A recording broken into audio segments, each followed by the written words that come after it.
All right, hey, it's Rob. I am laying back in my bed at the Airbnb out of the elements, but we just came back from our second visit to the crash site that took the lives of Buddy Holly, the Big Bopper, and Ritchie Valens on February 2nd, 1959. This pair of glasses here is the entrance to the field where you walk in and see their final resting place. This woman here needed to document everything that was going on apparently today. We took a picture of her. She took a picture of us. We took a selfie together. We had a good time out here, except the weather was absolutely miserable. That's why I'm doing this voiceover. The sound was all washed out with the wind. When we came a couple days ago, it was a lot colder, but no wind. Today, there was just a terrible amount of wind. Thankfully, it got a little better once you got into the field. There we are, documenting every single second of this. And finally, after we got every single angle we could probably think of covering, we went into the field.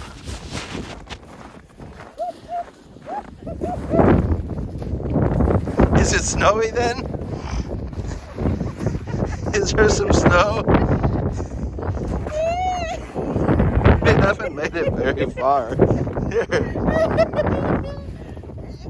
I think what you want to do is step in the footprints people have already been. Hold on. Well, we're getting some good footage here. Let's get the glasses in. That'll look nice. All right. Very good.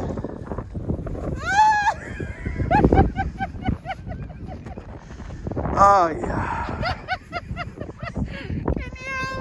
My poor Memphis girl. Come on, babe, this way. Walk with me. Walk with me. Oh! Yeah, maybe that's a better place to walk. I thought you had to walk along the fence line. Maybe that's where all the snow is. Ah. All right. I'll just leave you back here. I'll come get you in a while. All right, so we finally got it together and started heading out to the memorial. See a few people who are out there doing the same thing we were doing. Again, like I said, the audio was just terrible, unlistenable. So I'll be cutting in and out of this video as we head out to the crash site. And past a guy here who was heading back after visiting. Stepping all over his cornfield. They got some snow out here.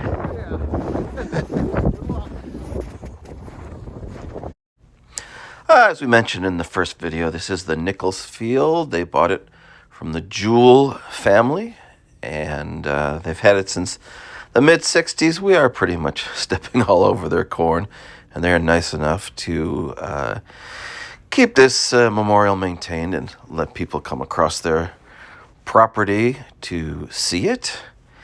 And I'll go over just a few facts as we have a lot of video here, and I'll explain why in a little bit.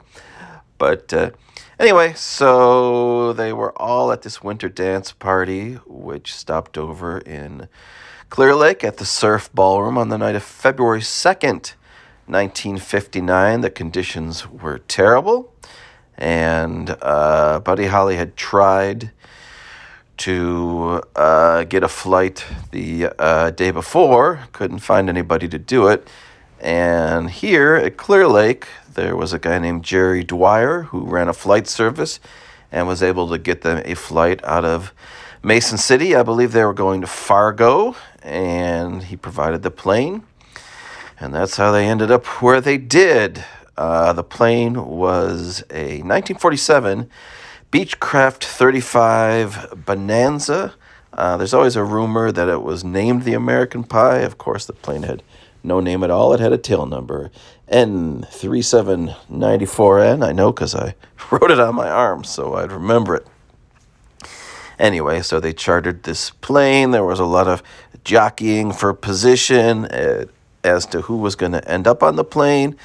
At the end, it turned out that Ritchie Valens won a coin toss, and Waylon Jennings, who was playing bass for Buddy, gave up his seat to the Big Bopper, who had a cold. I believe Ritchie wasn't feeling well either. What's the weather like today, baby? It's a little bit windy. It's hard to fly a plane. Yeah, it's hard to do anything. There's our man. It's terrible out here. Why are you not wearing things on your head? Because I'm from California. Yeah. But, Get out of this cold. I gotta get in the car. All right. All right, yeah, that was a guy from California who we've run into a few times. He was there Thursday trying to get on this field when we were not allowed to visit the memorial at that point due to the filming. We saw him also at the surf, and we just saw him here coming back from the memorial wearing no hat or, scarf, anything. Says he's from California. He probably learned his lesson. Anyway, so yes, they did end up chartering this flight, which left around 1 a.m., piloted by Roger Peterson, a local pilot, who was all of 21 years old, around Buddy's age. Buddy was 22 at the time.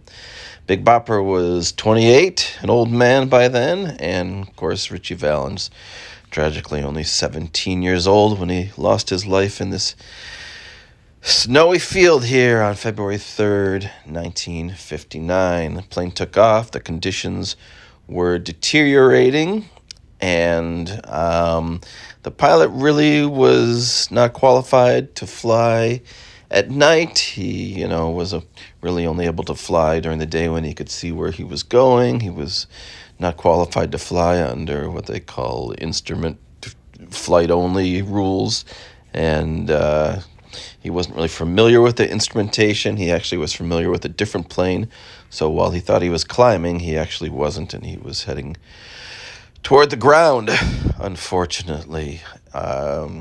These people here, I think, tell us that we can walk in a little different place that'll get us there a little easier than we have been doing. I think they also tell us, hey, you're going to be able to see this memorial. We tried along the fence line. That was kind of dumb because there's like 3 feet of snow there. All right.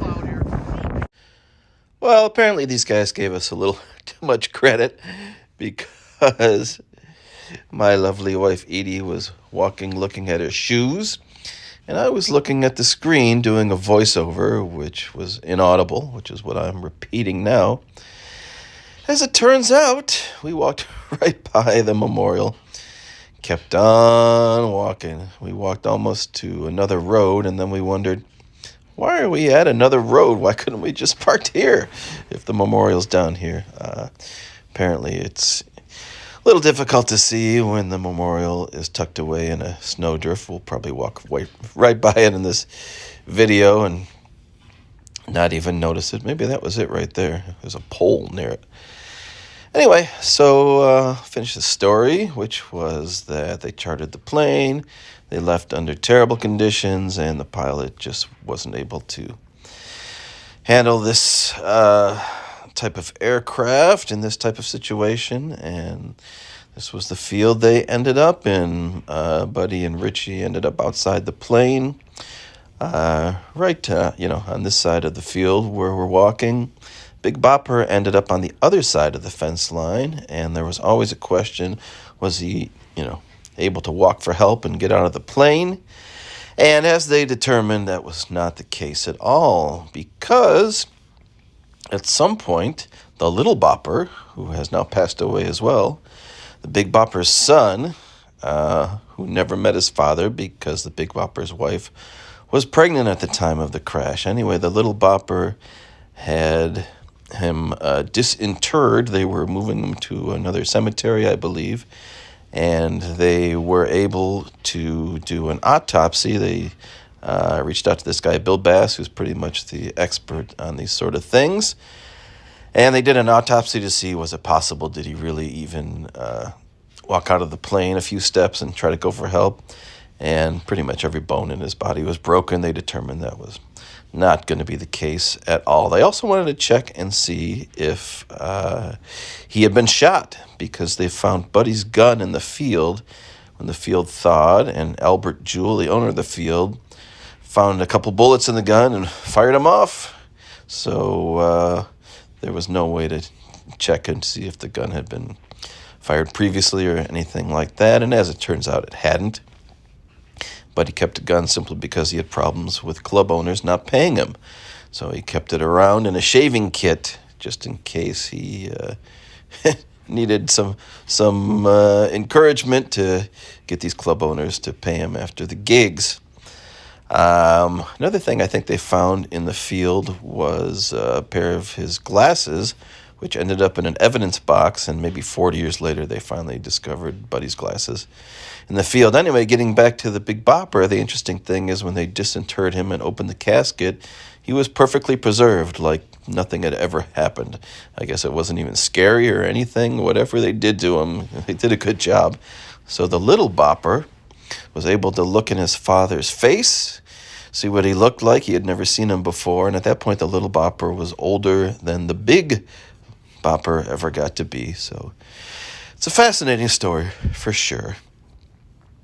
Anyway, as we continue on here, like I said, we went way past this memorial here, and this story is continuing on way past probably where it needs to as well. But it was great to get out here and see a place that I had been interested in visiting for a very long time, and pay our respects to Buddy, to Giles Perry, J.P. Richardson, the Big Bopper, and to Ritchie Valens, who ended up here on that snowy night, February 3rd, 1959 in Clear Lake, Iowa.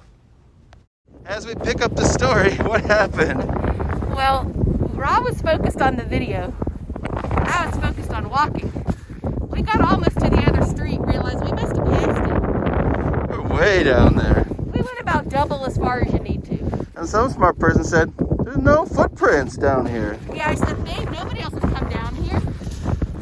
What I didn't think about was the fact that it would be stuck in the snow as it is. And here we are.